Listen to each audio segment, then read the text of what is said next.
welcome to episode 16 of Kingdom of Kodiak. I'm Kodiak. With me today is Sir Francis of Ravensholm. How you doing, Tom? Doing great. How are you doing? I'm doing good. So excited to see you. All right. So, like we start every episode, which I'd like to point out is episode 16, which means Kingdom of Kodiak has been running successfully for 4 months straight. Woo! Sweet 16. Yeah, did it. All right. Let's get to those bare necessities. Sorry, Sin. Where does Sir Francis of Ravensholm come from? What's the name? When I was in high school, I started playing in the SCA, and I had to go quite deep into research and find a name. And the name that I found was Francis, and of course with the surname of Ravensholm. Francis came from St. Francis of Assisi. It is kind of the persona I had adopted at the time, and did some genealogy research, and lo and behold, there's a little village in Austria called Ravensholm, and that's where my family way back when originated from, and in Germany as well. So that's how it came to be. And then when I joined Amtgard after I got out of the army, I couldn't think of anything better than that, and that's what it's been for 20 some odd years. 20 odd years is how long have you been playing the game? Do you have an actual number, or? We started playing in the summer of '97. So a long time. That's what, 23 years? 23 years, yep. There are players that are currently playing right now that did not exist when you started Amtgard. That's amazing. I mean, I did, but I'm old, so no big deal. All right. What is the award that you're most proud of receiving? The award that I'm the most proud of receiving, and it was a surprise custom award that I wasn't even expecting, is our queen, and her name to spell out of my head. No, Kyle's wife. Oh, Larissa. Larissa relied on Ruth and I quite a bit for background advice and help and whatnot. And we weren't part of the party that was running to her, giving her unwanted advice. And with that, she created for Ruth and I an order called Order of the Sage. Oh, and okay. I am the most proud of that award. With that is my most favorite title, and is Viscount. Dragonspine for a very long time didn't use Viscount much. It had its own meaning at the time, and it was for someone who had done a good job as defender or as champion, or was, nearing being a very, very good fighter. Almost a pre-warlord, but not quite. Randall and I did some research and found out that the actual title of Viscount was a non-hereditary title that was issued to tax collectors. And so that's actually, what it was in France and in England was, and the Vi of Viscount just signifies that it's non-hereditary. It doesn't pass on to children. I love it. It's interesting that becomes part of who you are in the game, and then also, personal life and stuff. So good stuff. All right. What about your favorite battle game? Favorite battle game is any battle game I get to shoot a lot of people. It's obviously there's some battle games that are a little bit more difficult for someone who plays Archer to be as successful, but it's they're and this is just the quiet inner me going squee, is anytime I raise a bow with an arrow knocked, people scatter. It's fair. And so any battle game where I can shoot lots of people or fish in a barrel type games, choke points, things like that, where, oh my God, Francis has got a bow. Again, it's a little bit of an ego thing, and I freely admit it. But just watching people's reactions when they see me knock an arrow, and they're about 20 feet into a charge. Well, I still brag about the game where you had the 1,000 arrows room, so right. you got Rain to of Fire. Rain of Fire. That was still one of my favorite games because as the players, we were all like, well, we have to work together, and then someone would Leroy Jenkins into the room and set it all off, and then we'd have to start all over again. And yeah, it was one of my favorites. That was a fun battle game. Now, everyone's aware that you're a great archer, but what is your favorite class to play, and why is it Druid? It's not Druid. Oh. I think it needs to be stricken from the rule book. Hey. And Watch it, buddy. no, I think my favorite class to play overall is Archer, straight Archer. I've been playing Archer since I was in Arizona, and we moved here in 2007. So that's close to 20 years I've been shooting people. Yeah. I like the strategy aspect of that side of it. It's people ask me how do you play archer, or how do you play a good archer? And the idea is just to shoot as many arrows as you can until you don't even think about aiming anymore. I do what I call a lot of instinctual shooting, and it works for me well. And when I first started using a bow, playing archer, a good friend of mine, Sir Kudzu, who's now in Georgia, was probably one of the best archers I knew at the time. And he's the one that really got me into it. And I think what hooked me is he made probably close to a 200-yard shot on a running target and hit him. And I've just been in love with that class ever since. Prior to that, I earned my Master Healer and had a whole lot of fun with it until V7 gacked it all up. Archer was a little brutal under V6. Yeah. And, or not Archer, Healer was a little brutal under V6. It's, practically unlimited stuns and all kinds of other nasties that went with that. It was not fun to go up against a skilled healer, is all I can say. Right. Okay. Well, does Ruth got no headset on and listening in the background? She's not listening to my knowledge. She's because I've got my speakers going. Okay. And that's how she's hearing it. All right. So that's the bare necessities. There's the two questions we've been asking since week one. We got to ask the general questions. Sir Glenolf was owed a toaster by Boulder. What are your thoughts on this? So Fun Bobby is now losing the title of Fun Bobby because he cannot procure that toaster for Glenolf.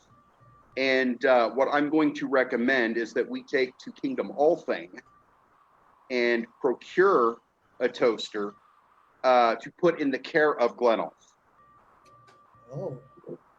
Oh, we're gonna bring down edicts on this, and we're gonna make it so. Yes, because Fun Bobby failed to be Fun Bobby and make sure Glenolf had that toaster. So now he's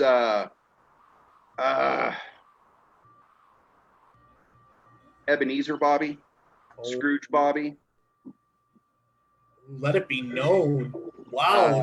Yes, gauntlets down to my fellow Bobby. Because I was known as Mean Bobby or Old Bobby or Grumpy Bobby. So shoes on the other foot. All right, Baldur. I'm sorry, but it sounds like you've been called out. Being stripped of titles right on Kingdom of Kodiak. Another first-time exclusive, folks. Big fan. All right. Stillhat was the one that originally asked the question, but it's gained some traction. It actually has a couple extensions today. What are your thoughts on bears? Okay. My thoughts on bears is they're fantastic rugs. There's nothing better than laying on a bearskin rug in front of a fireplace. Now, if that sucker moves, stab it, shoot it, make sure it never does again. Okay, that's sure. The extension still had wanted to know was bear, badger, or boar. Which one do you prefer? Dogs. I don't think that was Dogs. sure. Dogs are quite sterling. Well, I think Stillhut's referencing three members of the Order of the Ash there, but we'll ignore that. I don't know if you know who they are. Yeah, the only one that really matters lives in my house. Well, look at that. The newest member. And then Xander the Reaper wanted to know, what do you dislike most about bears that do interviews? Their theft of picnic baskets. Well, I mean, gotta eat. You gotta eat. I mean, I'm not gonna say that there's been a basket stolen in the last couple of weeks, but you gotta eat. That's just life. All right, so we're gonna get into a category that I just titled Francis. Okay. Sir Randall was interested in knowing how many ravens are we talking about? A murder. A murder. A murder of ravens. Do we know how many is in a murder at this point, or more than 3? Okay. So a group of yes, a murder. You know, kind of like a murder of crows, and I believe the same is for ravens. I could be wrong. And there are at least 5, 6, 7, with 2 on the way. Ravens running around. Oh. Within my little household that. The household Ravensholm was created when Ruth and I were still really new to the game. Mm-hmm. And, you know, Ruth and I and the kids were the members, still are the members. Got 2 granddaughters that are added to that mix now and 2 future daughter-in-laws. Oh, awesome. Cute granddaughters. This Xander the Reaper person keeps coming up, and he wants to know what makes you so approachable to others. I freely admit I've got RBF. It's I may not look like the most approachable guy in the world, but I am actually very sociable. I like having people around me, being able to talk, being able to BS, give each other a hard time. Very much social in that manner. I could be exhausted 48 hours without sleep. And if I've got a good group of people around me and we're having a good time, I wake right back up. Yep. It's so if someone were to assume that I was unapproachable, join the group that you're with. Start talking. Your family at that point. You know, I don't think other than someone who's gotten very caustic or very rude that I've ever turned anybody away from the door. And we know for a fact that you and Dame Annabelle Lee took 6 younglings under your wing and got them into Amguard ready mode. So at least I know for a fact that approachable is but I mean, we click on a different level. We'll get into that later. Not a big deal. So Dame Annabelle Lee, you might know her, wants to know where you learned to cook so well. This is actually, I wish there was a funny story behind it, but there's not. When I was 11 or 12 years old, my mom had her 3rd back surgery and was still recovering. And I had to learn how to cook for her, for myself, and for my 2 brothers. And from that, I learned some basics and then, you know, moved forward with it. Grew up working in restaurants all through my teenage years. And just developed a passion. I don't want to say a love because sometimes I do hate it, but a passion for cooking.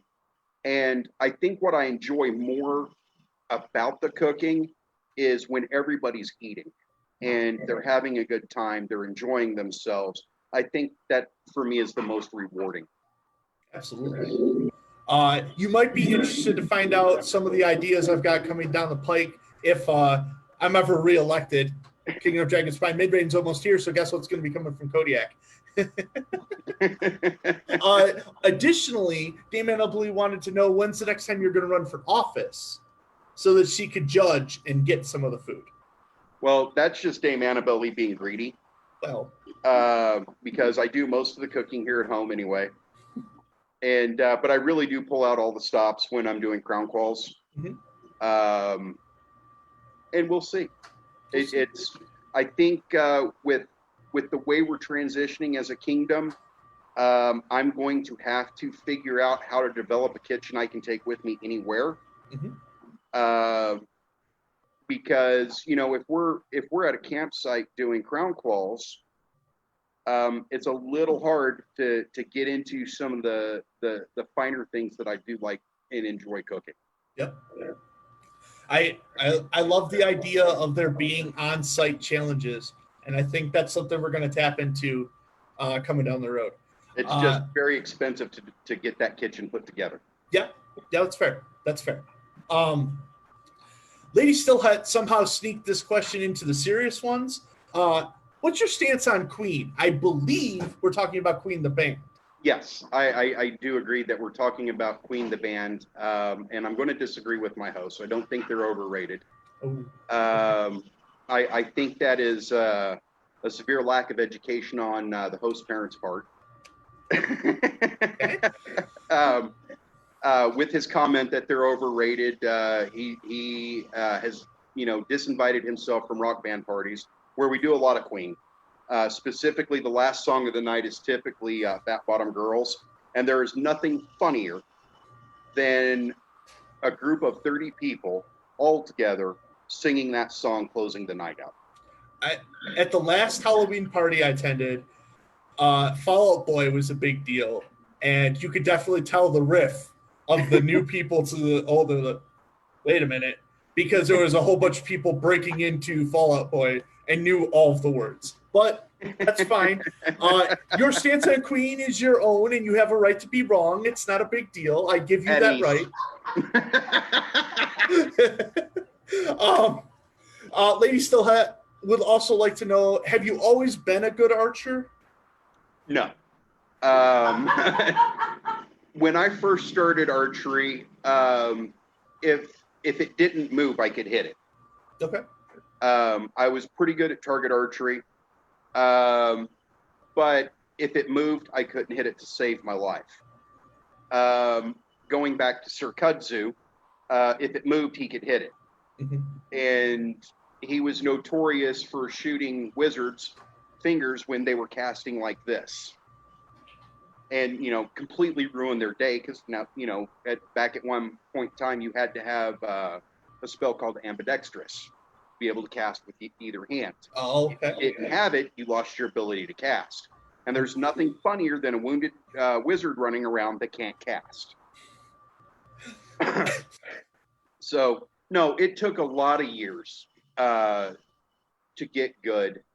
I still learn every time I go against Andre in Pegasus Valley, Alucard. I still learn every time. There's something new to learn about archery every time. And over the last few years with work, I haven't been able to be as active at the park, and I've gotten a little rusty. But still, when you can get some of those sweet shots where they think you're not looking, Mm-hmm. and you just kind of rotate the bow to the side, and it plants in their chest. It's awesome. It's a great feeling. Good. Tajima, you may know him as well, wants to know what Kingdom Office position did you have the most fun with? What was the hardest? And then we'll get to the next part of that question. Okay. I would say the Kingdom Office that I've had the most fun with would probably be GMR. And this was before GMR truly became one of the big five. When I first started doing GMR, 07, 08 time frame, maybe 09. One of our players, and I forget his Amp Guard name now, had his own written set of rules tests and Kapora tests, and they hadn't changed in some time.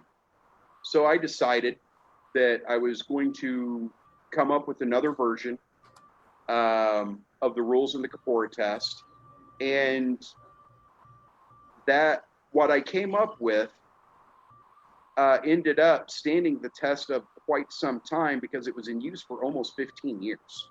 Right. With minor variations of it. It's so I think I had more fun with that because I could run tournaments, and I got really good at running tournaments. And basically, again, it goes back to my knighthood of service. I enjoy doing things so others can have fun, and GMR really tapped that one for me. Okay, so what would you say was the hardest? Hardest was King. I had come up with a theme idea that was a little esoteric. It was based off the 100 Years' War. I freely admit I had a really great team. Shion was my champion. Ben was my regent. And I do not remember who my prime minister was at the time. But I don't think I communicated clearly enough what needed to be done, and it caused, for me, some internal frustrations, and I had to work really, really, really, really hard to not let my failures bring everything else down. Sure. Okay, and then continuing with Tajima's question, what advice would you give to someone who's looking to run for Kingdom Office? My recommendation is try to hold local office first. Get an idea of what's going on. What some of your responsibilities at the small group level is first, and then throw your hat in the ring. Be active on the amp. Be active on the Amp Guard or the Dragon Spine Kingdom Facebook page. Go to events. Get known by people. And I don't mean like well-known overall as far as, oh, hey, Randall's here. It's just become a known entity. Sure. And then once you have achieved office, the biggest piece of advice I can give is promise nothing you can't meet. One of the hardest things that I've had to do as an officer is overpromise and underdeliver, and I hate doing that. So if there is something that you can't do and you're not sure of the request, let them know you'll get back to them, research it, find out, and do get back to them. I think that, and once you're in office, you're a cheerleader. That's your job. With the monarch being the head cheerleader and the big five being the squad. It's keeping everybody excited about Amtgard and about the reign. I think goes a long way, and quite honestly, the best people to seek advice from on that are like Dame Annabelle Lee, Sir Randall, Dame Azriel Jade. I mean, they're fantastic at it. They can show up to a park where everybody's just sitting around on their butt, twiddling their thumbs, and they get people excited and wanting to do things. And whether it's Kingdom Office or local park, that's critical. That is very, very important. An office holder that isn't excited about Amtgard it shows. Everybody knows it. So I think that's my best advice. Okay, fantastic. No, that's really good advice. And again, the names you mentioned are also knights in our kingdom.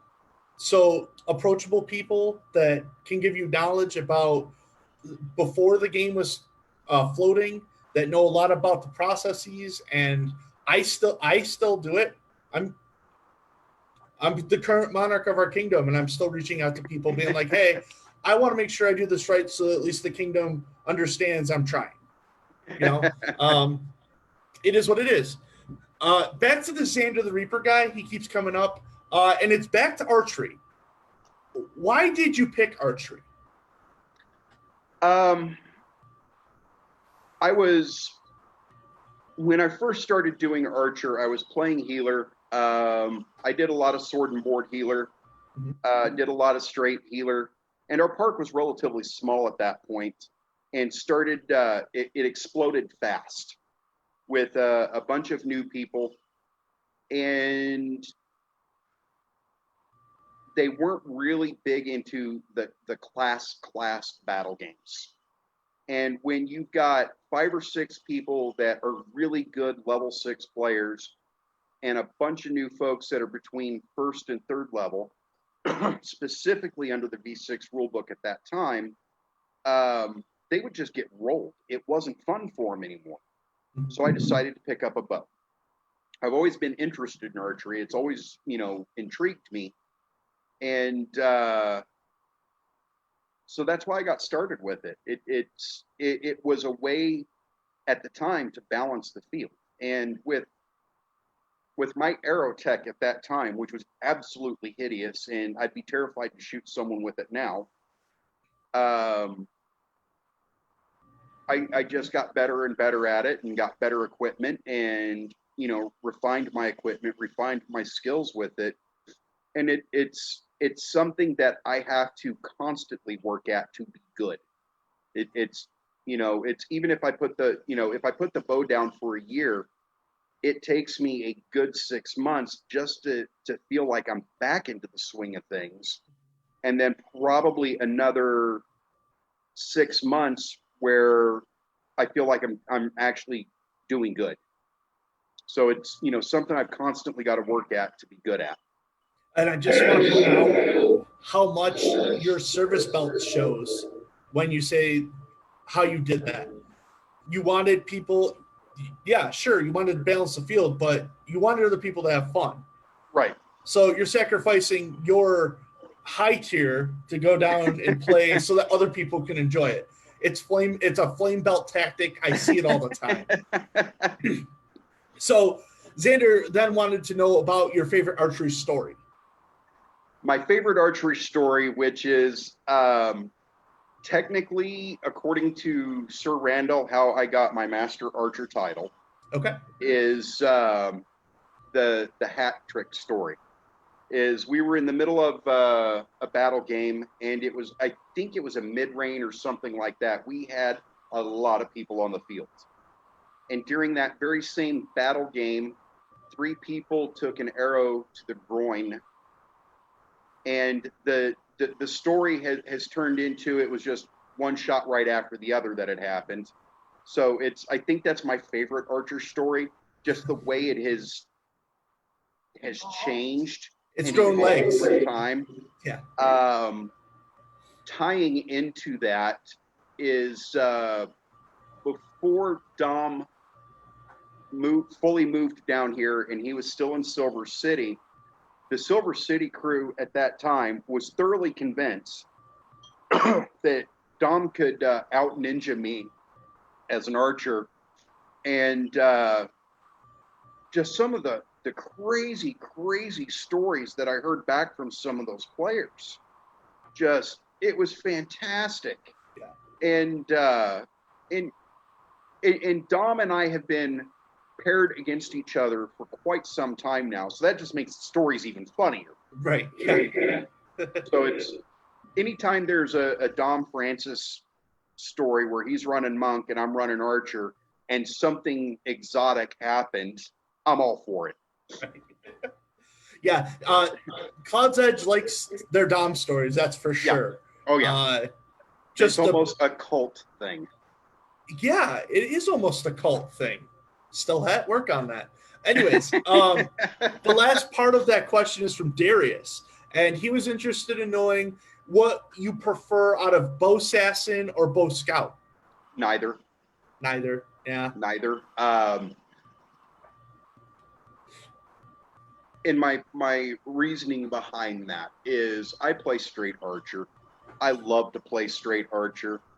And if Debrick's making snide comments off the side, They're not snide comments. They're definitely snide faces, though.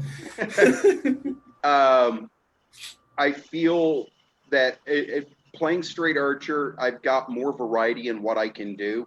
Mm-hmm. And, with the 2 points of armor, and if things get really hectic, I can put the bow down, pick up 2 swords, help clean up the trash, and then go back to shooting again.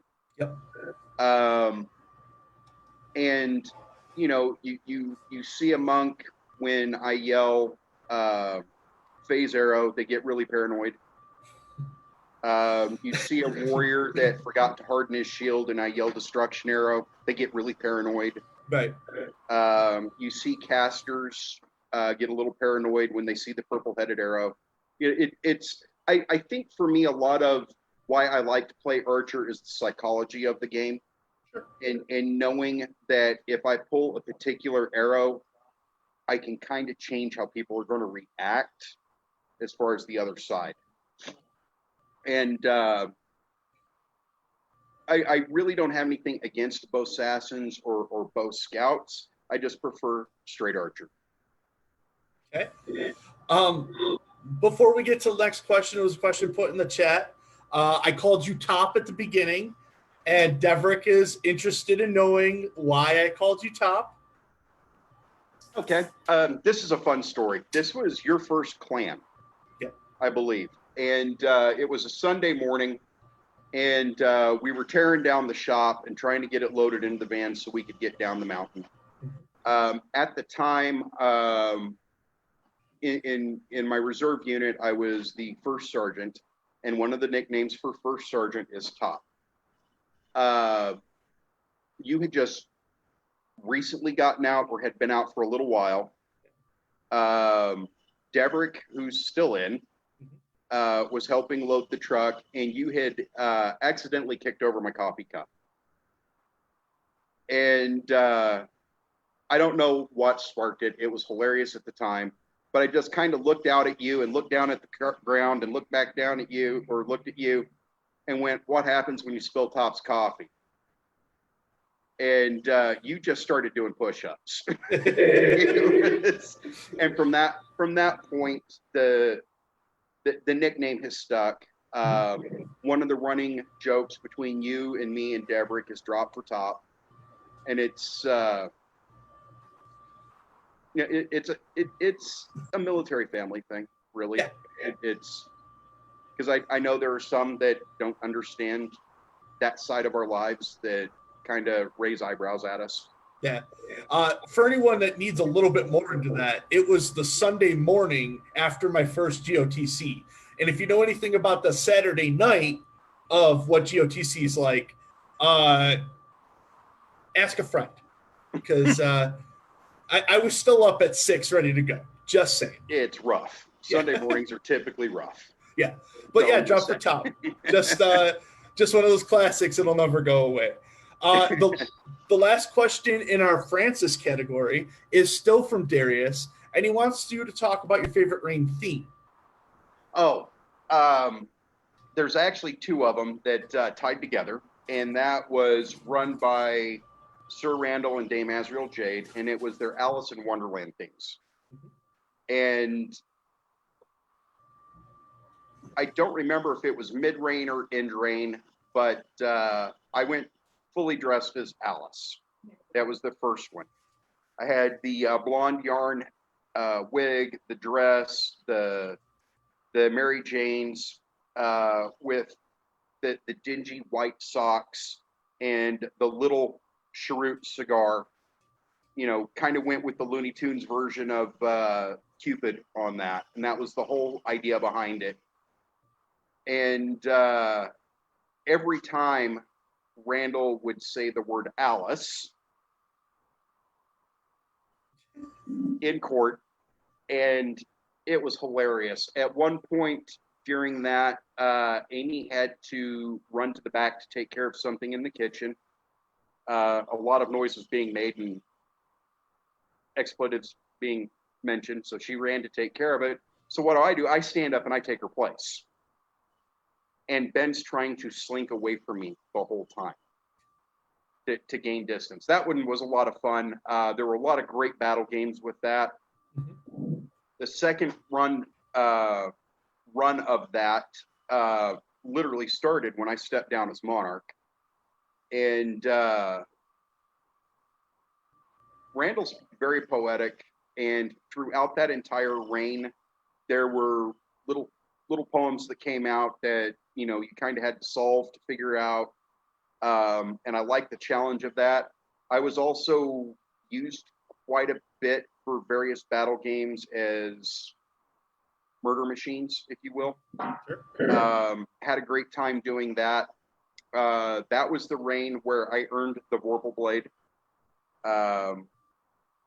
which was I've still got the core and the handle itself. The blade has since died, and I will eventually rebuild it. It is also the reign where during the stepping down feast coronation, I went as Friar Tuck, shaved a tonsure into my head, and had a friend of mine with bright red lipstick write "I Heart Randall." So when I was called up for court, he had no idea that this was going on. When I was called up and I kneeled on the pillow, all he could see on my head was "I Heart Randall." So it became a game at that point to bluster Randall. And of course him trying to, keep a straight face. I'm curious. I'm seeing the side eye. I have a distraction to my left in the form of a certain Devrick. So back to the chat. So Randall needs an explanation of what happens on Saturday night. I hear in a hypothetical world, there's some alcohol intake on Saturday night at GOTC, and I understand that sometimes people drink a little too much. For anyone that needs points of reference, see Devrick's video on Order of the Ash, and then talk to Locke, who now is in North Carolina. Randall usually is so exhausted from calm that I don't think he has any recollection of Saturday evenings. He's just kind of wandering around in that exhausted fugue. And, we got to take care of him during those times and not let him get lost in the woods or anything like that. Sure. That's fine. So that covers the arc of Francis. Now we're going to get a little bit into your flame belt, with the first question actually being more about knighthood in our kingdom, and it comes from Morgan. How do you feel about the current activity level of the Knight Circle pre-COVID? Pre-COVID, I think the Knights in general were active. They may not have been seen as much publicly, but I know that all of our Knights, most of our Knights, all of our Knights have, if you look at a land where there's a Knight, there's usually one in office somewhere. If you look at their boards of directors, there's usually a Knight in there somewhere. Right. So I think our Knights overall have been fairly active, and it may not be the same Knight active all the time. I think that kind of does rotate around a little bit. And then going into current situations, I think honestly our Knights have been far more active, and our Knights that may not have been our poster children or our front and centers, if you will, have actually stepped up and done a lot more overall. And so I find it interesting how our spokespeople, if you will, are still doing their thing, are still active, with their different pieces, but the ones that necessarily weren't spokesmen, still knights, still examples, have really kind of come forward and really started to shine on their own. Absolutely. It's nice to see that pre-COVID, there obviously a lot of activity, but here we are where the game is essentially shut down for us. And we still have knights that are willing to have conversations with strange bears over the internet. They're teaching classes, just reaching out and letting people know that they're still there and that they care. That what else can we ask for at this point, you know? Stillhat wants to know, what's it like being married to a knight, and what's the play being involved in each other's belt lines? I really can't say there's been any difference in our married life as far as Ruth having, or Dame Annabelle Lee having been knighted. It's we're still Ruth and Robert, or Francis and Annabelle Lee. We just happen to have quite a few more accoutrement running around the house, which is kind of interesting. As far as, are we involved in each other's belt lines? Kinda. It's you know, Ruth and I are family, and I think we treat our belt lines a lot like family as well. Now, I'm not going to take a big stick to someone in her line that has screwed up. I'll let Ruth do that, and Ruth does the same with mine. But if Ruth and I typically work on a lot of projects together.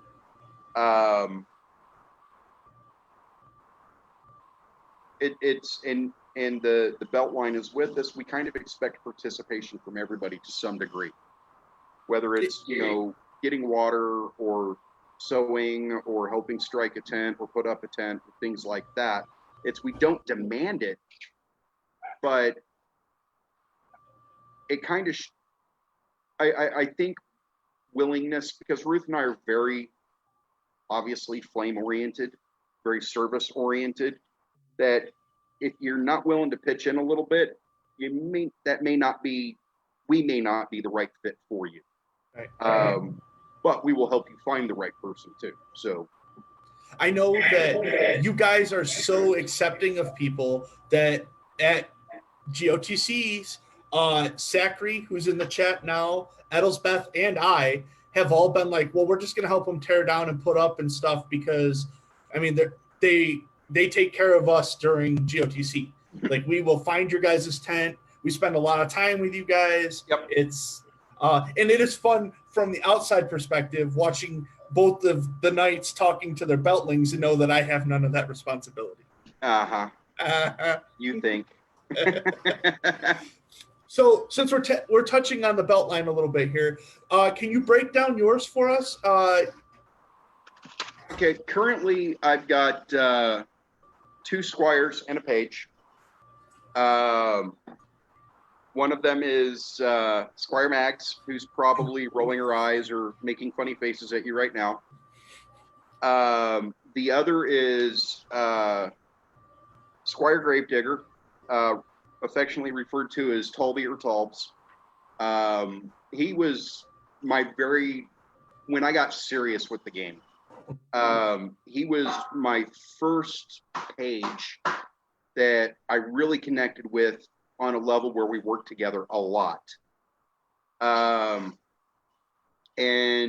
was also my first squire. And then we've got Kira, and for the life of me now, I cannot remember her amp guard name, that is currently in Boston working in a COVID overflow hospital. And so she's one of my inactive ones, and if she ever decides she wants to play again, she's right back where she belongs. And that's currently where I'm at with my belted line. Okay. I don't know if anyone doesn't know, but who would be the knight that belted you? Randall was my knight, or is my knight, I should say. Was is not the right word. Is my knight. I still look at Randall as my mentor. When I was in Arizona, I was the Baron, I believe, at the time, and I was constantly on AIM with him. This is how far back we go. AIM. And just, every night I was chatting with him. I was chatting with Dame Lavender and several others. And we traveled to Dragonspine, Las Cruces quite a bit at that point from Arizona. And it was the year that Dragonspine hosted Olympiad at the Boy Scout campground just north of us. And we got to sight, probably, it was after midnight, well after midnight. It was myself, Sir Kudzu, Jacob Morningkill, and my boys. Ruth had to work, she couldn't get away. A very drunk Randall comes out of the bushes. Don't know why he was in the bushes, but he was. But he had just been knighted, and I mean by hours had just been knighted. I literally arrived on site. First thing out of my mouth is, "Can I be your squire?" So, drunk Randall, being an intelligent Randall, decided that we needed to do a 90-day waiting period.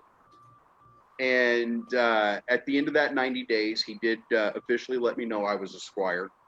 And it's been overall a very great experience for me. We can disagree without getting angry at each other. We might be a little disappointed in each other on views at times, but we don't let that stop our relationship as friends and in the mentor-mentee relationship. And he is still my mentor. Yeah, he's a lot of people's mentor. Figured give him a shout out, why not? And of course, the drinking part of that's all hypothetical, right? We're not entirely sure. Well, you got to remember, he had been properly vigiled and belted, so drunk Randall does occasionally happen. Okay, all right. So there was a question wanted to be asked about how you received your belt, and is there any desire to obtain future belts? I got my belt through a lot of hard work, a lot of feasts, a lot of kingdom feasts, a lot of food fight feasts, general service to the group, helping wherever needed, trying to make the park days and events just run smoother so everyone else can have fun. That's why I received my belt. It is doing I think a lot of the unseen work that we forget sometimes. It's sometimes it's not as visible, and you got to have people paying attention to everyone to make sure that those people get recognized for sure. But what about future ones? If a monarch or the circle felt I was worthy of another belt, I would be honored. I'm not much of a fighter per se. I'm not much of an artisan per se. I've always called myself a craftsman, not an artisan. So those belts I don't want to say they don't interest me. I think realistically speaking, for me, is they're not attainable. The only other the other belt, I shouldn't say the only other, the other belt that is attainable is Crown. And while I think it's good to recognize knights that are very, very talented in multiple areas, I'm quite happy being a Flame Knight.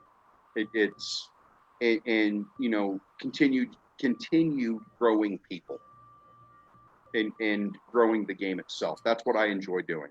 Right. Okay. I mean, how many different conversations have we had about Orders of the Crown specifically? Right. It's interesting. But you could cook your way through. And guys, organization and service. There's different ways to get up the different paths. It's just you've got to kind of carve your own. Sure. And so the next question is, do you feel that knighthood's important? I do feel knighthood is important. One, it's recognizing individuals that have really put their all into the game. They typically have the character attributes that we look for in representatives for our game. Mm-hmm. A brand new person walks onto the field and they see someone there in a white belt. First question they ask is, who's that? Mm-hmm. Because we've all got this, this fantasy concept of white belts being knights. And of course, they're introduced as a knight, or they're pointed out as a knight, and they get people excited. I want to be that. I want to do that. Mm-hmm. How do I do that? So I think they're good examples of what you can do. It is also, and this is for the populace at large, it is very important for folks to see people being recognized at that level. It's especially if they're close to that individual or from that individual's park. It's there's just so many facets of why knighthood's important. I could probably, with a few Guinness and a fresh pack of smokes and a campfire, go into this all night long. I can't wait for that to happen, by the way. So going off of knighthood being important, there was the question asked about the possibility of a fifth belt being made. And from my understanding of it, the belt would be something around mask, something about role play, something about persona building.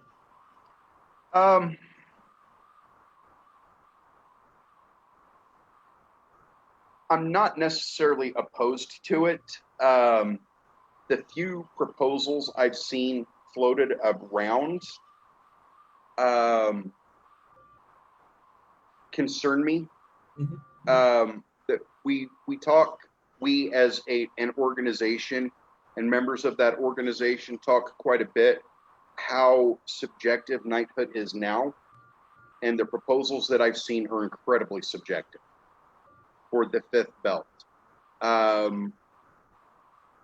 Every once in a while, you'll hear someone talk about a knight's belt for archery.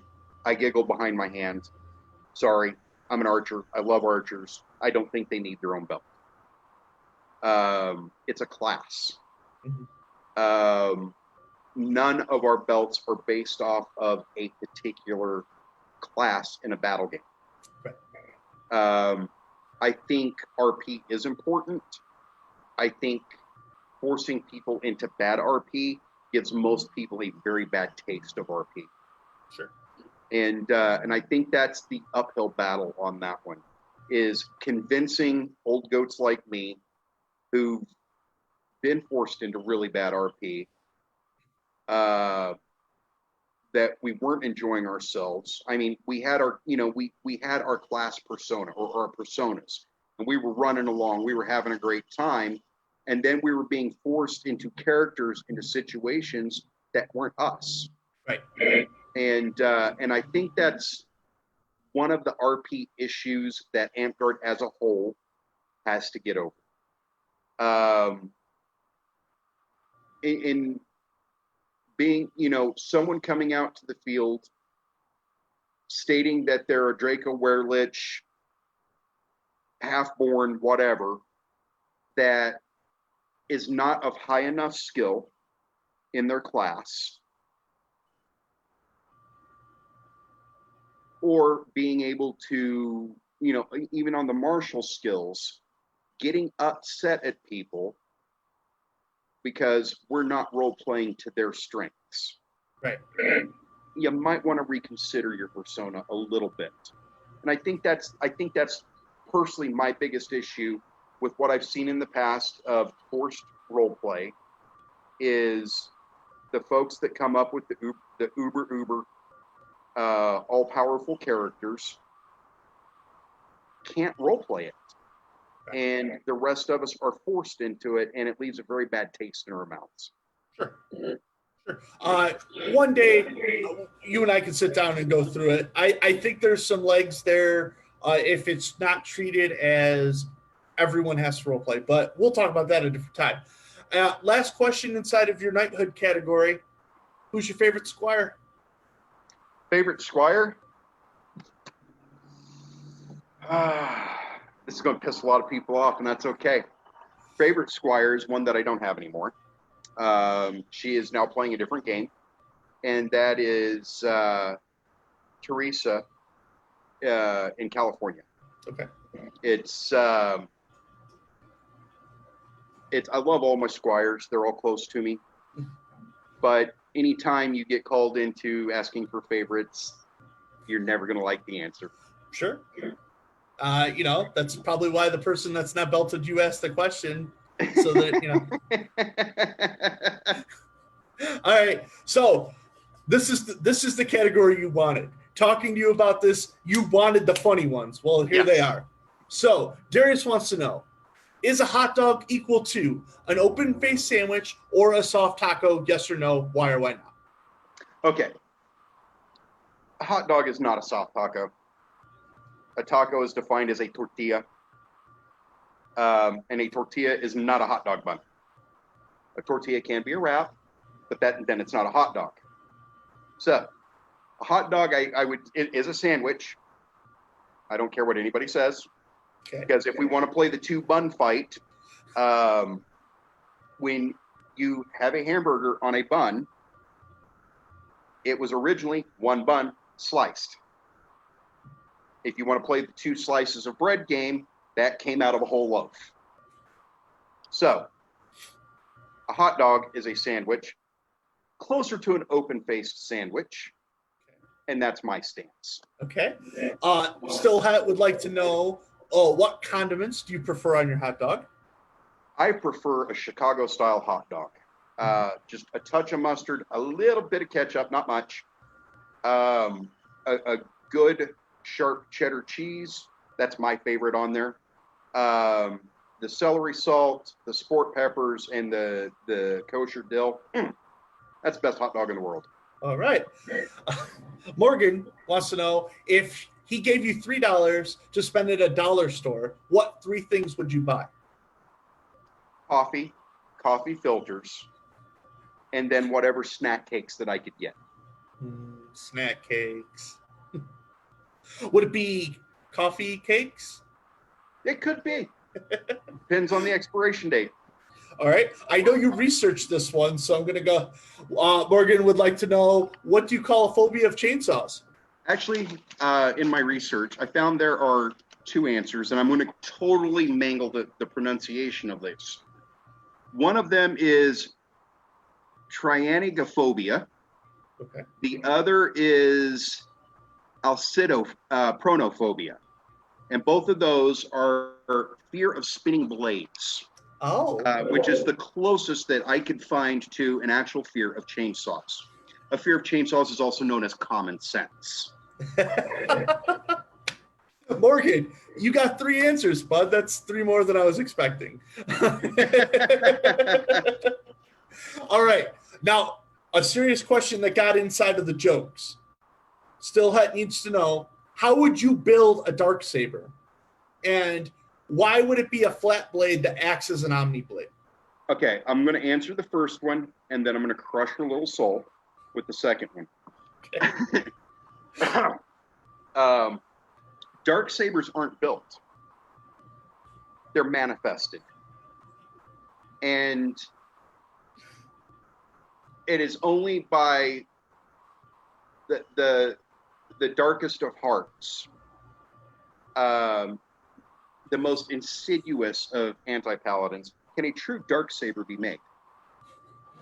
Dark sabers are never flat blades. They're always omni. And if you are struck by said dark saber, you lose your soul. That's all there is to it. So those all sound like absolutes, and we know who deals in absolutes, folks. Just as a spoiler, he's also an anti-paladin. So this Xander the Reaper came up in a question, but not from Xander the Reaper.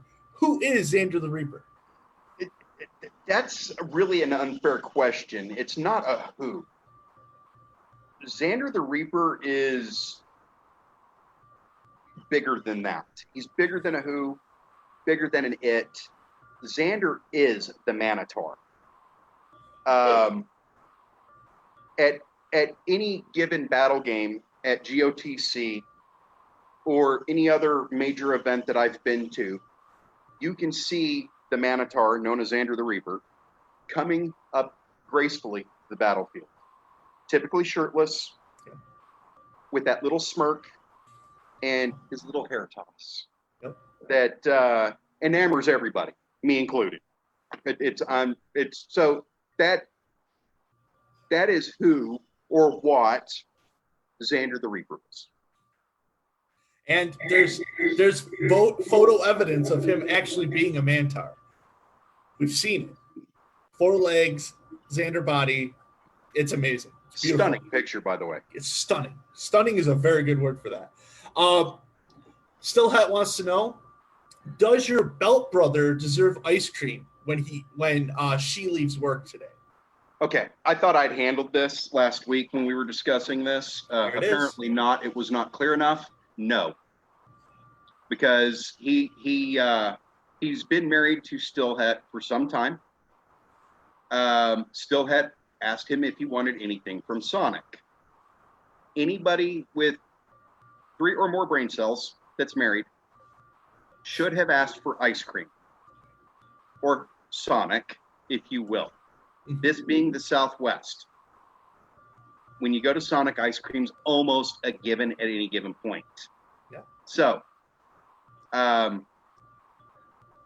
he failed in that. He did not intuit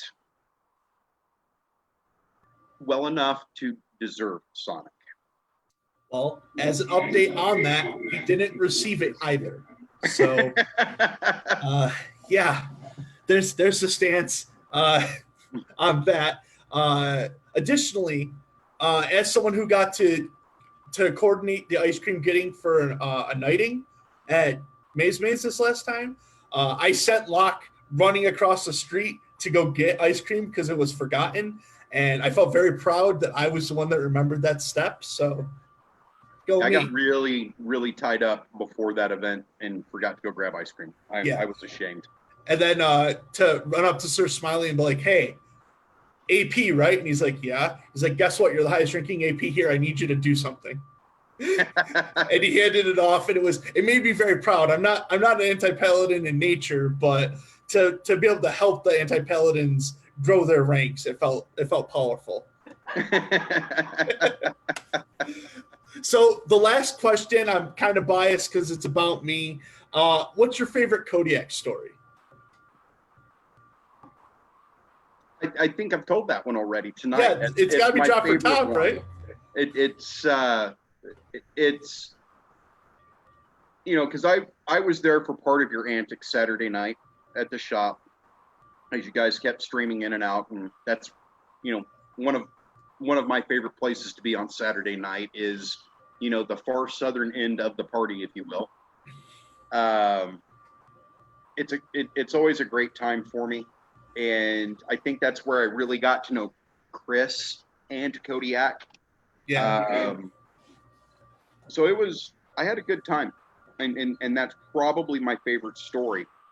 But there's little side stories as well that you brought up, the Rain of Fire, Mhm. and just the look of utter defeat on your face every time I was able to say it, and you thought you were going to get me. Yeah. Just that soul crushing defeat. You see how I like to crush souls. I value myself as being a fast player, and I'm like, I'll get there, and then I would get steps away and hear it and be like, and it felt like Dr. Claw from Inspector Gadget. Next time, princess. Sir Francis does want to point, or wow, Sir Randall does want to point out that I would call myself a gray Jedi. Yes, I would. It's the oath I have on my phone. It's my stance on life is that nothing is absolute because I'm not a Sith. Sir Randall, get some. Anyways, are you implying Randall is a Sith? If he is willing to deal in the absolute, then no. Now hold on. I'm gonna challenge you here. I'm holding. Three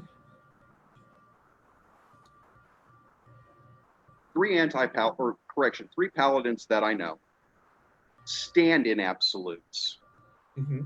As far as this goes. One of them is Sir Randall. One of them is the knight formerly known as Goldcrest. And the other one is Sir Gorin. And those three definitely deal in absolutes. Smite the heathen, I have heard from them many times. So, there are absolutes on both sides. It's just, on the dark side, we've got ice cream. You know what they got on the other side? Kale. Kale Tears. and bitter tears. Just in case anyone listening to Kingdom of Kodiak is unaware of where you should go, Sir Francis is promoting anti-paladins with the ice cream. So any aspiring knights, Tajima or anyone, I guess, ice cream is involved with that side. I know at least one other king that I've talked to that we've discussed the idea of getting kale ice cream and besmirching both sides. But just for the sake of doing it. So, Francis, that is all of my questions, but that's not the end of our story tonight because you have an announcement to make. Yes. I'm going to take a page out of Sir Randall's book of something he did a few years ago. And I am currently asking for resumes and applications for people who would like to be belted to me. And that's, squires and pages and men-at-arms. I don't force anyone to start as a page or at a man-at-arms. But if that's the role that they're comfortable with, I will definitely go that direction. So that's, you're giggling about something. I'm reading the chat and there's a lot of friends being said. Also, this is exciting because I keep breaking ground every week on King of Kodiak. That's one of the Morgan has asked the question numerous times to various knights about activity levels. Mm-hmm. We've talked, we did a Knights AMA on Discord a couple months ago, and one of the things that comes up quite a bit is approachability. And I'm trying to, with this step, I'm trying to get folks that are shy or feel that knights aren't approachable in general. This is a way to get to know a knight. Mm-hmm. Because I will take all applications and resumes seriously. I will consider them seriously, and I will talk to those folks and see what they're looking for. I may not be the best knight for that person, but I may be able to direct them to one that is. which is So, awesome. That's I am taking this seriously. It's not, kind of an off the cuff thing. I've actually been thinking about this for quite some time. I do remember you bringing it up before COVID started, that you were considering doing this. And it's awesome. It's a great way to find people that want to get into belt lines. I love the idea of, even if you don't find that you and that person would mesh well, that it could help you along the lines. It's something that I aspire to do as the co-counsel of the Order of the Ash. Just try to do the same thing, try to help people find their connections. And I'm hitting pretty good on that top. I'm doing a pretty good job with it, if I could say so myself. But Sir Francis, that would conclude our interview today. Thank you so much for coming on to King of Kodiak. I've had a great time. It's always a blast. For the Kingdom level, next week, as long as he can confirm with me, we will have Edelsbeth on to continue our conversations of just general topics. We had a lot of people that wanted to come in for Challenge Month, so much so that I'm extending it a couple more weeks.